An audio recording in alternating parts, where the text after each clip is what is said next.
Hello, I'm Kyle Caldwell, and this is On the Money, a weekly look how to get the best out of your savings and investments.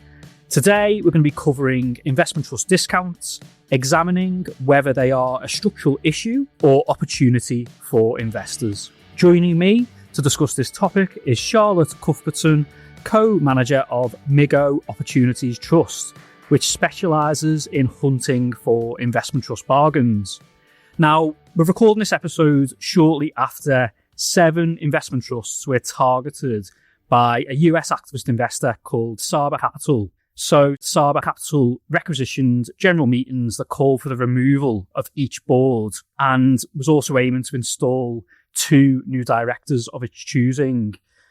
Shareholders in all 7 investment trusts that were targeted rejected Saba's proposals, which ultimately would have led to new investment approaches. Now, central to Saba's campaign was investment trust discounts being at historically high levels. This has been the case now for a couple of years. At the moment, the typical investment trust, excluding 3i, is trading on a discount of around minus 15%. The US activist investor has now launched a new campaign. It's targeting 3 investment trusts, and it wants these 3 investment trusts to become compatible open-ended funds. It says that open-ended funds, which have a single price, are free of the structural issues that plague closed-ended funds, which are investment trusts. So, Charlotte, let's unpick this. So, what I wanted to ask you firstly was for your views on the fact that Saba has called investment trust discount a structural issue that can leave investors trapped. So, what are your thoughts on that? Sure. Well, thank you for having me today. I think, in your intro, you described, is it an opportunity or a structural issue? I think as somebody who's looking to exploit discounts, we'd count it, mostly as an opportunity. I mean, one of the things about investment trusts is that they can trade at discounts, and therefore you can buy, great funds and great assets at a fraction of the price of maybe an open-ended or something similar. We do think that trusts can fall onto discounts do represent an opportunity. However, we do have a lot of sympathy with Saba and other members of the industry that have said, well, as you said yourself, discounts have been at historically wide levels and they've stayed very wide over the last few years. And so we do have a lot of sympathy with the fact that investors do feel quite trapped maybe at the moment, stuck in these wide discounts, and they can't see how things are going to work themselves out. For us, we do think that it provides an opportunity set, and we do think that, going forwards, we're optimistic that trusts should either, whether it's narrowing their discount through things like buybacks or mergers or, more likely corporate activity. So we've seen a lot of realizations, and we've seen trusts being taken out by private companies, for example. So we do think that going forward, we should see these discounts narrowing, but we can understand the frustration for investment trust participants at the moment.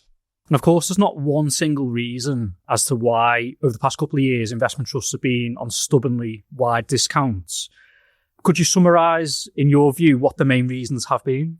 Sure. So we describe it as the perfect storm, and this has been the toughest period for investment trusts that we've really ever seen. And it's been a combination of lots of different factors. So one of the factors that we've had for many, many years has been the consolidation in the wealth management industry. So more mergers for these big wealth managers means larger pots of money, means that trusts have to be bigger and bigger in order to be on central buy lists. And so it removes a natural buyer in the sector. So that's been a headwind for a while. But what we've seen is trusts managing to find different buyers and new buyers, for example, on platforms or smaller splintering wealth managers. So we have seen some mitigation for that headwind. But more particularly over the last couple of years has been the interest rate increases.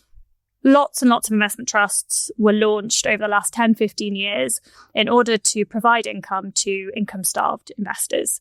And as interest rates have risen and investors have gone back to more traditional sources like gilts, that means that they've been kind of leaving the investment trust sector. So it's just a classic example of a supply and demand problem where you've got excess supply as people have moved to investing in gilts and more traditional sources of income. So the demand is going, but you've still got that huge amount of supply.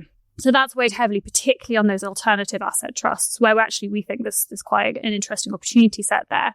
And then finally, we think that, the ongoing charges, the OCF issues have been really problematic. Investment trusts got caught up with some EU legislation, which meant that trusts had to put out really, really high costs, which meant it would be, lots of them are pretty uninvestable for a large swathe of the industry because it made their own products look very expensive. Some of the private equity trusts were having to put out OCFs of 7%. And so these unfair charges, and they weren't indicative of really what was going on in the trust themselves. Again, that has been a huge headwind. So it's been a really, really tough period, a real perfect storm for the industry. And at the moment, the majority of investment trusts are trading on discounts. There's around 350 investment trusts that are members of the Association of Investment Companies, the trade body. So when you're examining the whole market, how do you decide whether a discount is a potential opportunity? And how do you decide actually it might potentially be more likely to be a value trap? So the thing that we're really looking at when, trying to ascertain whether something's an opportunity or a value trap is looking for a catalyst. So there are lots of investment trusts that, have sat on wide discounts for, even before this period have sat on wide discounts, and they will continue to do so going in the future because there's no catalyst for something to change. We're always looking for a reason of why that discount would narrow. So, at the moment, it's corporate activity. We're looking at trusts that are most likely to be taken out by private buyers, most likely to be, merged with other trusts, for example, something like that. That's corporate activity. It might be something as simple as what we describe as an arbitrage between perception and reality. So the market's got a perception of something, but actually the reality is very, very different. So something that we had last year was Schiehallion. The market believed that the net asset value was too high, that the underlying companies were very immature in their life cycle, that they might struggle in this new interest rate environment. And actually, the truth was very, very different. And the sentiment towards Baillie Gifford run trust was very, very poor as well. And we actually thought once the market got more comfortable that NAV was much more resilient. And also once people kind of started coming back to Baillie Gifford, we thought that actually that would change. So that's the kind of catalyst as well. So it's all about, is something going to change? Is there a reason why that discount will narrow? And that's hopefully how you avoid some of those value traps. And how do you try and get your market timing right? Because obviously there is a danger that you could buy at a big discount a bit too early and that discount widens out even further.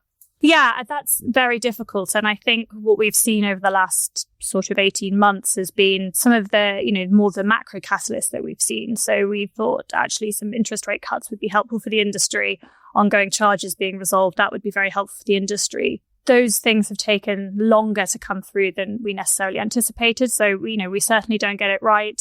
But if you've identified the catalyst and you keep reassessing and you say, this is how you're going to extract the value, you can be too early. But I think that is also the nature of investing. But you do have to try and think, well, when I'm putting money into the industry, where am I finding the best opportunities and where is the catalyst more nailed on? And of course, if you buy an investment trust on a discount and that discount narrows, then you make a profit. Irrespective, even if the net asset value doesn't move, then you're going to make money. I was wondering if you could run through a worked example of how much an investment trust share price total return will benefit from, say, a discount narrowing from 20% to 5%. Sure. So if you think about buying, say, £1 worth of assets for 80p, so we've spent 80p, and in your example, that discount's narrowed to 5%. So my 80p is now worth 95%. So that's a nearly 19% uplift just from that 80 to 95. I mean, total return, that's not including any dividends you might get along the way. So, certainly when we're looking at infrastructure, renewables, property, you often get a dividend as well, depending on your holding period. So that can also add to those returns. For MyGo, what we're really looking for is that double whammy. So what we're looking for is a net asset value going up and that discount narrow. And that, I think, is the really powerful combination for returns. And in terms of investment trust discounts, when we cover them at Interactive Investor, we regularly point out that with an investment trust discount, they do tend to converge more to the mean discount rather than the net asset value. Is that something that you agree with? And also when we're pointing out to retail investors as to investment trust discounts, we suggest that they look at the 1, 3, 5 year historical discount figures and also take a view on the wider sector to see whether the discount is out of kilter or normal or actually lower than the sector average? I think that's certainly been true. I think the market does sort of range bind investment trusts around a certain point. So, if something's been trading for a long time around a 20 discount, 18 looks expensive and 22 looks cheap. And there are people who will play that move. But I do think with what's going on in the trust at the moment, that actually may change. I mean, if you think about MyGo, for example, sort of about 7-8 years ago, we traded around that sort of mark where, 10% was our average. People bought us on a 12 and sold us on an 8. But there are things that investment trust boards can do. And I think we'll probably talk about it a bit later, but I think investment trust boards are probably a bit under the cosh to be doing some of these things. But what we did for MyGo was we introduced a 3-year realization option. We improved our marketing. We identified that platforms as more wealth managers is probably, more of our market, more of our area. We brought in a sort of buyback and a issuance to keep that discount, reasonably narrow. So there are ways that trusts that are a bit range bound can break out of it. And I think it's important to be thinking about whether boards might be doing something around that. But yes, I think lots of investors and lots of people look at, is this looking expensive in comparison to its history? Is it looking expensive in comparison to the wider market? But you have to drill down on the specifics of what's going on with the trust as well. So in terms of the investment trust opportunities you're seeing at the moment, obviously you invest in multiple investment trusts. Are there any sectors or themes of particular focus? You mentioned earlier some of the alternative income areas are interesting you. Perhaps that could be a place to start. Yeah, so if we look at where our portfolio was 2022, 2023, particularly 2022, we had a lot of cash because the market felt very expensive. And if you looked at the breakdown of what was in MyGo's underlying portfolio, the segment that was alternatives was very, very small. And private equity we had a bit of, but again, that wasn't necessarily a huge part of the portfolio. Fast forward to where we are now, alternatives makes up over 30% of our underlying portfolio. And we've increased our exposure to private equity, in particular in that growth equity space. So Schiehallion, we actually have sold out of because the discount narrowed considerably and we've moved on to other areas. But we still have Augmentum, FinTech, Seraphim Space and Chrysalis and that sort of more early stage growthy basket. I mean, Chrysalis, arguably is a bit further on in that life cycle. But also we've moved into having more in that alternative income space. So some renewables, some infrastructure, leasing, so Tuft and Oceanic, for example. And it's those areas that, historically have traded on premiums and at net asset value and have now been really hit very, very hard by what's gone on in the industry, where actually we're seeing that, those discount opportunities. And say a sector like renewable energy infrastructure, it's obviously carrying very deep discounts at the moment, and a lot of those investment trusts are on very high yields. Would you pick a couple of them or would you have multiple exposure to the same theme? I think if we're looking at something like renewables, it's quite important to be looking at the trusts themselves. So, not all trusts are created equal. You have to be looking at what they're invested in, where they're invested. Geographics is very important, what kind of assets they're invested in. So we do have, that bucket of renewables or that bucket of infrastructure. There's lots of different parts of that.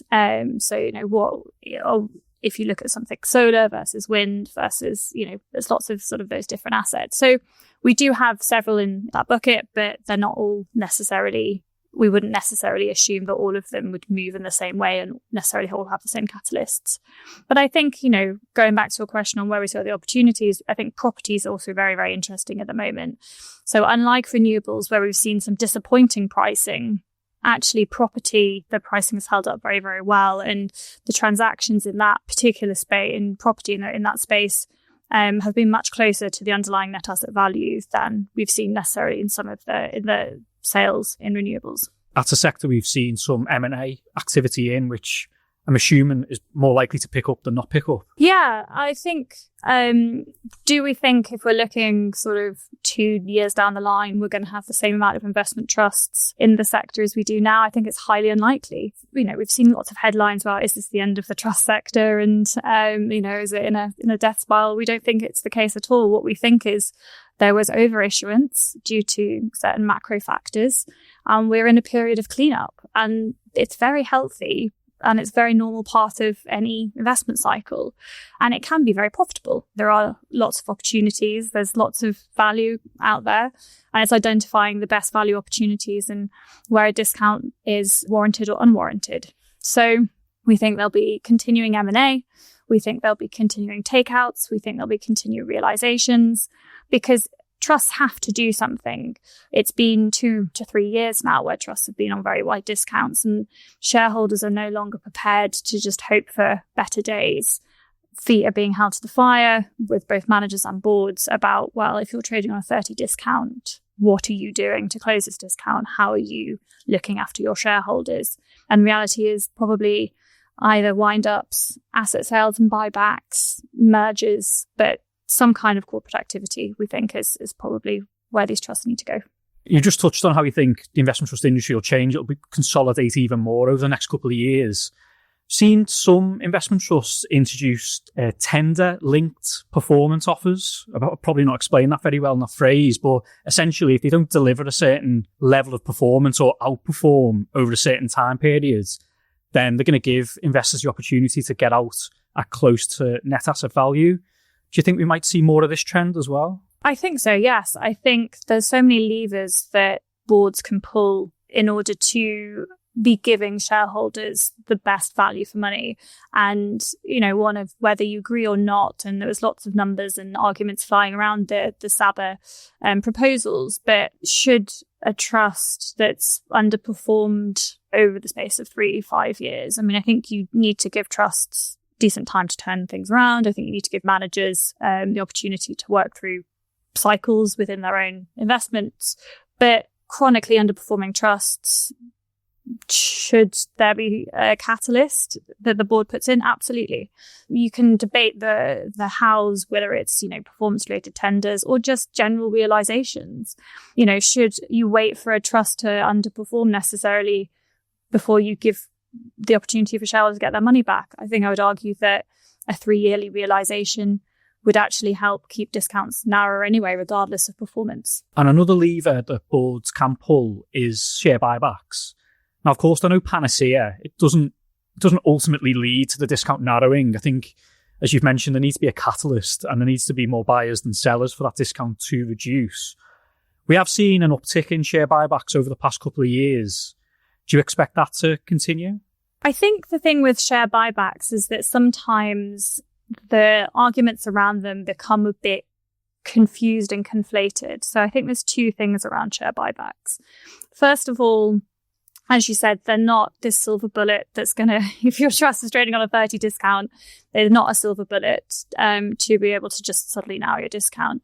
Because share buybacks, only really work if you've got an overhang of 10% of shareholders that are selling and want out and need to get out for whatever reason, and your buyback is only 7%, then yes, it's not going to move the needle because you've still got a 3% overhang. However, if your buyback is 11%, then actually you've taken out that overhang and that share price can move. So I think with that side of things.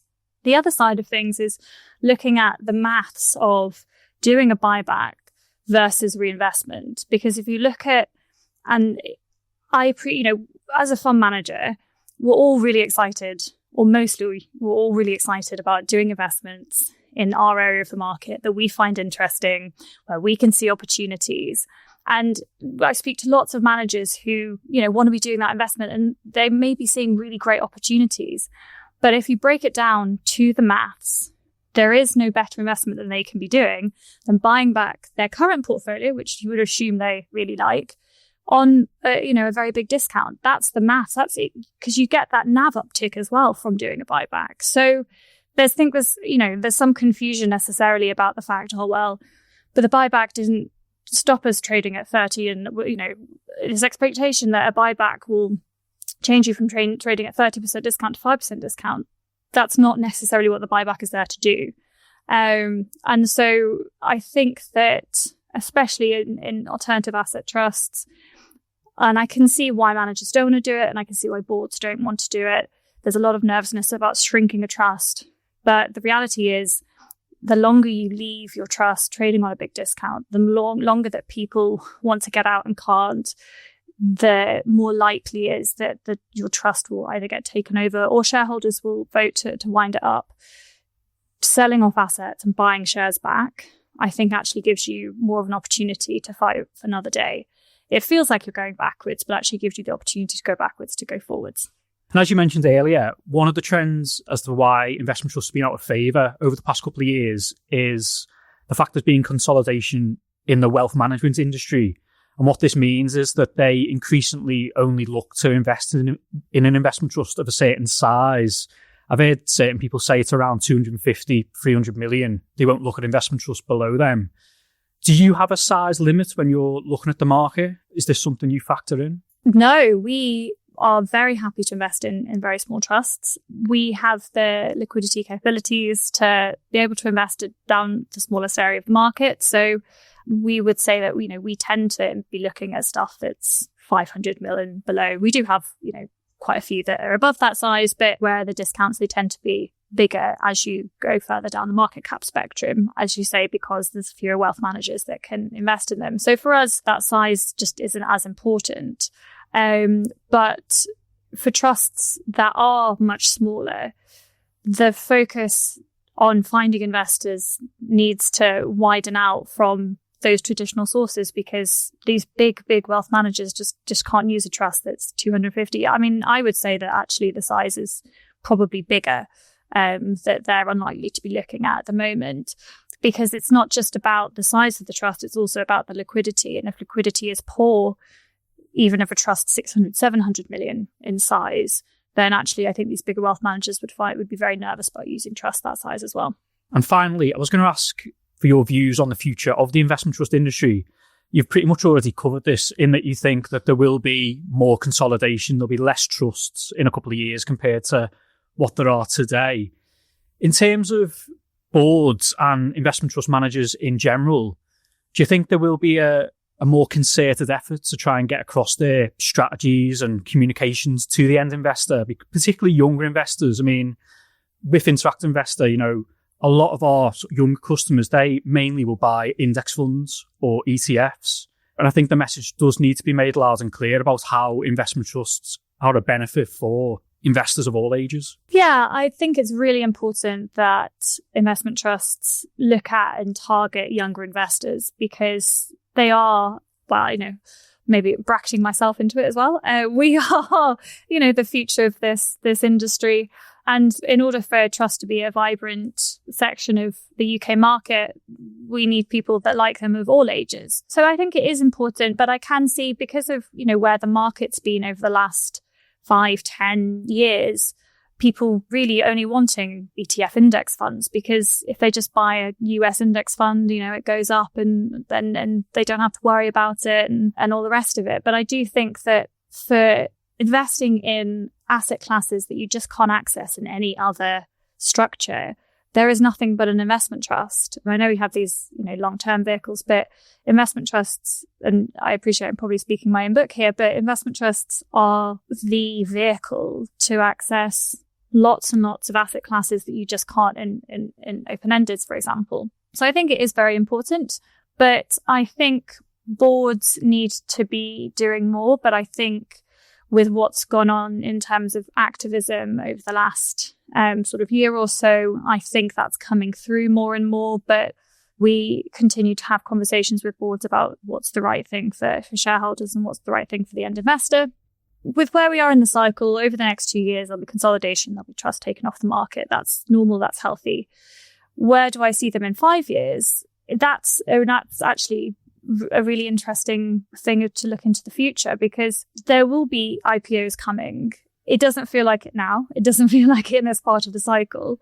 But if we're sat here in 5 years' time, I can absolutely imagine that there will be IPOs of whatever asset class that people are interested in, is popular and they want access to.